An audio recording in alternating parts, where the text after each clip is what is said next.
So in order to do anything about weight loss or even weight maintenance, you really need to understand what it is that you're consuming when you eat food. So if you look at this graph here, it shows on the x-axis the requirement of any nutrients, whatever nutrient it is you're talking about at the moment, going from low on one side to high on the other side. And then we have on the y-axis, we have the percent of the population that falls within that level of need. So essentially, if you look at the middle, we have the average. That means 50% of the people, if you consume that much of whatever nutrient it is, carbohydrate or calcium or vitamin D or vitamin C or whatever the nutrient is. So whatever we're talking about, if you consume the average requirements, which is the estimated average requirement, the EAR, then you are consuming enough nutrient to satisfy the need for 50% of the population. So everybody at that level of need and below that.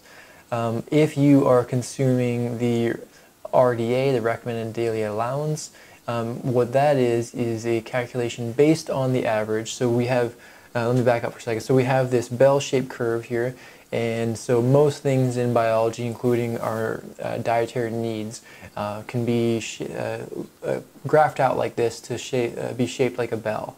And so if we know what the average is and we know what our standard deviations are, we can create this bell-shaped curve and figure out what would be required for 97% of the population in order for them to have as much of the nutrients they need, which is what's displayed here as the recommended daily allowance. So again, the average, the estimated average requirement is what we see on the graph displayed as sort of the checkered red and blue side of the graph.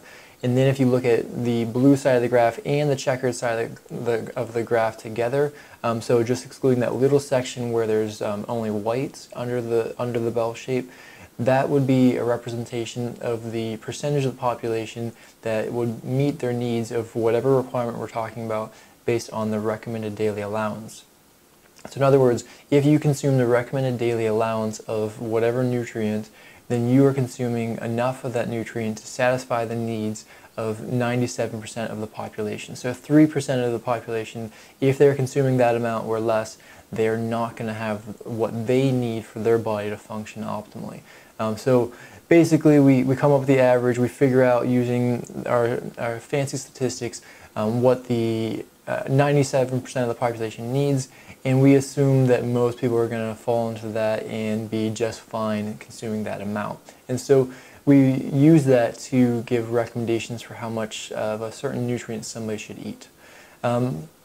We also have two other terms, the adequate intake. So an adequate intake is similar to an RDA, but it is the term we use whenever we don't have enough research to define an RDA. So some nutrients like water, we don't know exactly how much water everybody should take in, so we have an adequate intake for water. Sodium is another example where we don't know exactly what people need. There's a lot of debate about how much sodium people need, how much is healthy, how much is unhealthy. So we assign adequate intakes for those nutrients where we don't have enough data or we don't have consensus among researchers and among dietitians to define an RDA.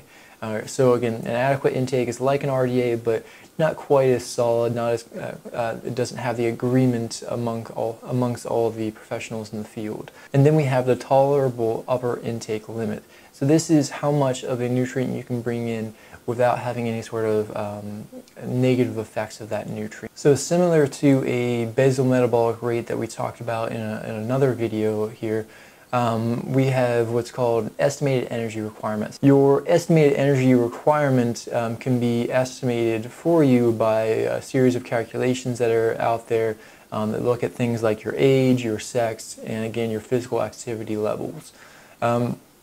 Most of the time this can be fairly accurate, and it's something that should be used when determining how many calories a person should consume. So if you look at a nutritional label like what we see here, we use what's called a daily value when we are trying to determine how much of something somebody should bring in, especially how many calories somebody should bring in. So the daily value that you're going to see in all nutritional labels in the United States is 2,000 calories a day. So just a little disclaimer here, 2,000 calories on a nutritional label is actually 2,000 kilocalories when we're talking from a scientific perspective. So for whatever reason, the nutritional labels have dropped the kilo part of the kilocalorie, but it's the same thing. So a kilocalorie, when we're talking from a research perspective, is the same as a single calorie on a nutritional label. Again, they just dropped the kilo part of the name. So for instance, on this nutritional label, it says 60 calories per serving. That's really 60 kilocalories per serving. But anyway, so the daily value that that's on all these nutritional labels, 2,000 kilocalories per day or 2,000 calories per day, is just sort of an estimate of what most people need. Most people are probably a little bit below that. Men tend to be a little on the higher end, women a little on the lower end. And again, if you have physical activity or lots of physical activity, you're going to be on the higher end, versus people who are more sedentary are going to be on the lower end. So the daily value, that 2,000 calories a day, is not necessarily what you should consume. It is what is sort of a nice, convenient, round-sounding number that's pretty close to the average for most people. So a lot of people are below that, some people are above that. But the way you can figure out where you are is by calculating your estimated energy requirement. And so with that, so the daily value is put on all the nutritional labels just kind of for ease of use. And then the percentages of things like fat and carbohydrate. So you see here 4% of our total day's carbohydrate coming from one serving according to this nutritional label. So that 4% is assuming that you need 2,000 kilocalories per day to maintain your body mass the way it is. Again, you might be above or below this number. So how do we determine how much of a carbohydrate somebody should use, like what we were just talking about, or how much a protein or fat somebody should consume? There is variation between people, both because of athletic status or exercise status, and other disease statuses, or their age or their sex. Generally speaking, the recommendations are 45 to 65% of your calories should come from carbohydrates, and we're talking complex carbohydrates, things like multi-grain breads and fruits and vegetables. 20 to 35% of your calories should come from fat, and again, we're talking about healthy fats, so olive oils, nuts that are high in fat, those sorts of things. And then 10 to 35% of your calories should come from protein. And again, we're talking here lean proteins, fishes, chickens, things like that, nuts, those are all lean proteins. So one thing to keep in mind is that most Americans and most wealthy societies in general, but Americans especially, overconsume protein. We consume way more protein than what is recommended and way more protein than what is needed. So for most of you out there who are trying to lift weights or do some sort of resistance training to build muscle, you're probably already consuming enough protein just because you're probably over-consuming it if you were sedentary. So most Americans don't really need to increase their protein intake if they are exercising. Now, some may, but you should figure out how much protein you're bringing in before you make any changes to your diet, and we'll talk about that later in this video. So some general tips just for health here. You should be consuming a variety of foods in your diet. As much variety as you can get is probably the best. And all those tips we already said about carbohydrates being the complex carbohydrates, the fats being the healthier fats, the proteins being the lean proteins. We also want to avoid things like saturated fats and trans fats, cholesterol, added sugars, salt, and alcohol. So just a quick rundown here of what a macronutrient is versus a micronutrient. So macronutrients are water, carbohydrates, fat, and protein. And these are the nutrients that we need in large quantities. And that is the order in which we need each one of those. So water at the top, protein at the bottom. And then we have micronutrients. These are your vitamins and minerals. And we need them in much smaller quantities. That's why they're called a micronutrient. So some examples, again, vitamin C, calcium, sodium, chloride, potassium. Those are all micronutrients. So we're going to talk a little bit about macronutrients here. So the largest macronutrient, as mentioned, was water. With this, It's something that is absolutely essential for life. If we lose water, we're going to die much faster than if we lose food. Water is in every cell of the body. A large percentage of your body is water. So if we lose about 3 to 4% of our total body water, our performance in an exercise bout or some sort of athletic performance is going to be decreased significantly.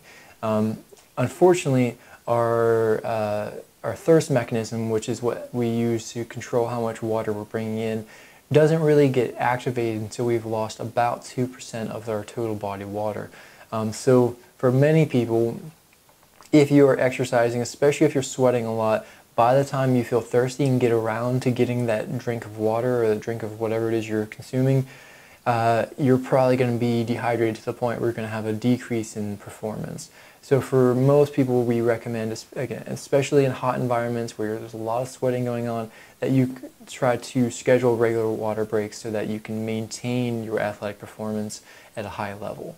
With excluding exercise from the equation, because you can lose lots of water through exercise, if you were having a day where you're completely sedentary, you would typically lose about 2,500 milliliters of water per day. So this is going to be increased with exercise, especially in hot environments, to more like 6,000 to 7,000 milliliters per day, or 6 to 7 liters. It's a lot of water. So the adequate intake, again, adequate intake meaning we don't have enough research to define an RDA here, or not enough agreement to define an RDA, but the adequate intake is 2.7 liters per day for women and 3.7 liters per day for men. With this, most people are probably not consuming quite this much water. Our major sources of water, as you would guess, are going to be beverages. We're also going to get some water from food, and we're going to get a fair amount of water, or I should say a small amount of water compared to the others, but we're going to get some water from our metabolic processes.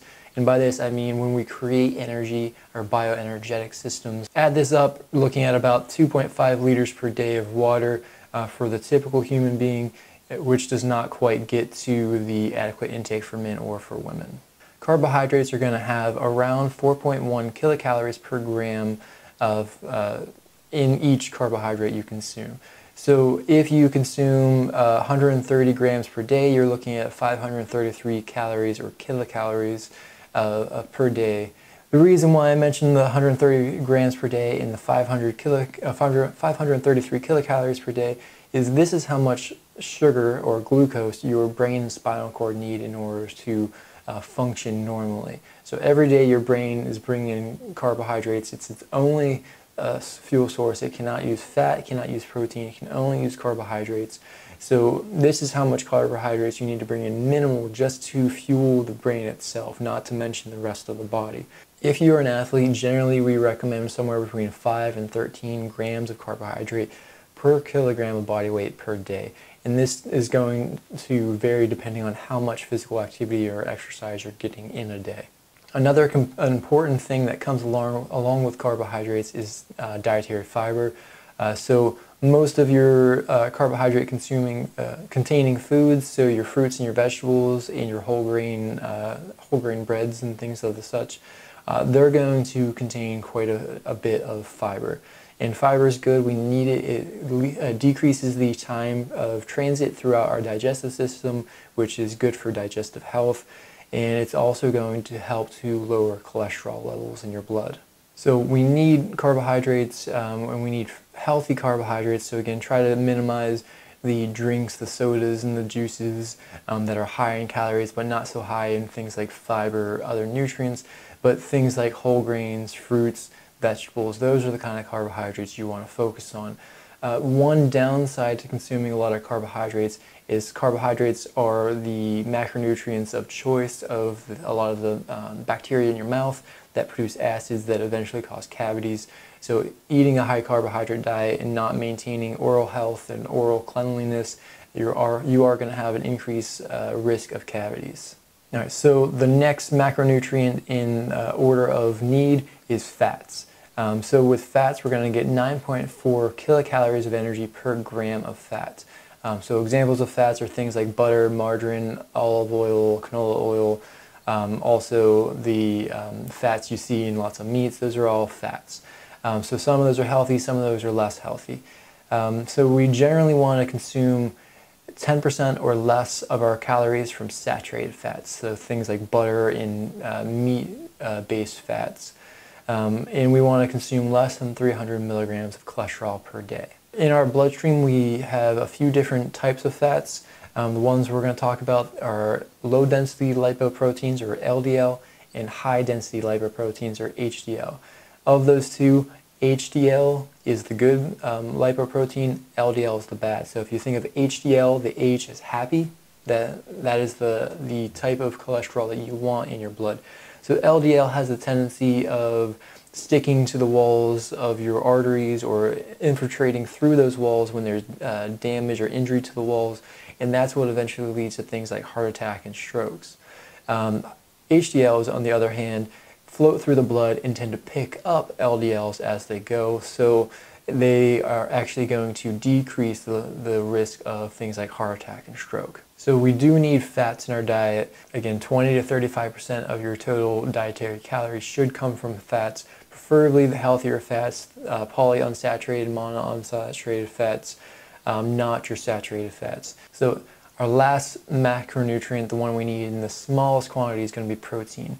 Protein has 4.1 kilocalories per gram, just like carbohydrate did, but we need it in much lower quantities because we generally don't want to use protein as a fuel source. It's more something that we break down to take the amino acids and use those amino acids in order to build proteins in our bodies. So we don't need nearly as much of that as what we do carbohydrates for fuel. So some high quality proteins would be very lean meats, things like fish, or combinations of proteins from non-meat sources like rice and beans together. That would give you a complementary protein where you get all the essential amino acids from that. As mentioned before, most Americans consume far more protein than what is needed. So generally speaking, you don't really need to focus on increasing the protein in your diet. Maybe changing the types of proteins in your diet, maybe even decreasing the protein in your diet, but most Americans don't need to increase their protein level. So the general recommendation just for health, this is not for people who exercise a lot, but for health, are 0.8 grams of protein per kilogram of body weight. If you are an athlete, you probably do need more protein than the average person. Again, keeping in mind that most of the average people in westernized societies like the United States are going to be consuming more protein than what they need anyway, so you probably don't need to increase your protein level. But again, athletes do need more. General population, 0.8 grams per kilogram of body weight. Athletes, 1.2 to 1.7 grams per kilogram of body weight. If you are a long endurance-based athlete, you're going to be at the 0.2 to 1.4, and that is going to be because you are burning proteins as a fuel source, especially for those long, slow type exercise bouts, which is the reason why endurance athletes tend to be very lean with very little muscle mass to them, because they are constantly doing exercise that is going to burn their protein, burn that muscle mass, and they're going to decrease their amount of muscle mass because of that. If you are doing a new resistance training program, so the key word there is new. So if you've been doing the same thing for 6 to 8 months to a year to however long, you probably don't need much more than the normal person.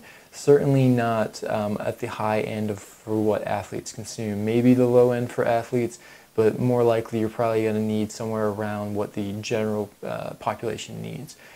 If you, though, are doing a new resistance training program, so you have a new stimulus that's breaking down the muscles at a greater rate than what you were doing when you were just doing the same thing for months and months, that new stimulus is going to require more protein to maintain the muscle mass after it's been broken down, and so you can repair that. So that's how training works. We break down the muscle and then we repair it. So we need a little bit of protein in our diet in order to do that, or need more protein in our diet to do that. So if you're doing a new and intense resistance training program, you should probably be bringing in somewhere between 1.6 and 1.7 grams of protein per kilogram of body mass per day. So we've talked about the things that we need in our diet. We're not going to talk about micronutrients here because I am not a dietitian, and it starts getting a little outside of my area of expertise. That's more in the scope of a dietitian. But how do we evaluate diets? So we know what we need to bring in. how do we evaluate what we were already bringing in so we can manipulate our diet one way or the other to increase or decrease things as needed. So we can do this through two primary mechanisms, either a 24-hour recall, which is when we look at what we've consumed over the last day, we write it all down, and then we analyze that. Or we can do what's called a food record, which is when you take the food record and then you go for the next 2, 3, 4 days, something like that, maybe 5 days or even a week, and you write down everything you eat as you're eating it. So one is retrospective, the other one is something you write as you eat the food. All right, so I hope that helped. If you have any questions, you can put it in the comments below and I'll try to answer them the best I can. Again, I am not a dietitian, so if you ask something very specific, it might be outside of my scope of practice. But if you're asking about general diet for health, I can hopefully answer that for you. And come back to see some of the other videos that I'll be posting on this channel. All right, thanks.